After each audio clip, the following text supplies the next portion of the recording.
தில்லியில் நடைபெறும் குடியரசு தின விழாவில் பங்கேற்க மதுரை அரவிந்த் கண் மருத்துவமனை தலைவருக்கு அழைப்புதல் அனுப்பப்பட்டுள்ளது. வரும் 26ஆம் தேதி புதுதில்லியில் நாட்டின் குடியரசு தின விழா கோலாகலமாக கொண்டாடப்பட உள்ளது. இந்த விழாவில் பங்கேற்க முக்கிய பிரமுகர்களுக்கு அழைப்புதல் அனுப்பப்பட்டு வருகின்றன. அந்த வகையில் அரவிந்த் கண் மருத்துவமனை தலைவர் நாச்சியாருக்கு அழைப்புதல் அனுப்பப்பட்டுள்ளது.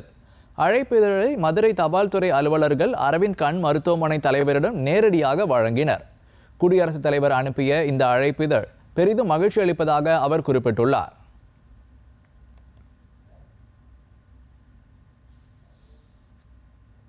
அழைப்பிதழ் நேரில் கொண்டு வந்து கொடுத்தாங்க. ரொம்ப மகிழ்ச்சியாக இருந்தது. அதோடைய கண்டென்ட் அதை விட எனக்கு பெருமையாக இருந்தது. நம்முடைய ஒவ்வொரு ஸ்டேட்டில் இருக்கிற மக்கள், அங்கே பெரும்பாலும் கிராமமாக இல்லை டவுன்லேயே இருக்கிற மக்கள் செய்த கைவினை பொருட்களை ஒரு சாம்பிளாக எடுத்து ஒரு வால் ஹேங்கிங் மாதிரி கொடுத்தது ரொம்ப மகிழ்ச்சி.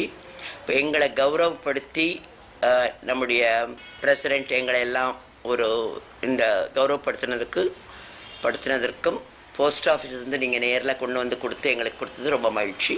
நிச்சயமாக எங்களுக்கு இது ஒரு பெரிய பெருமை.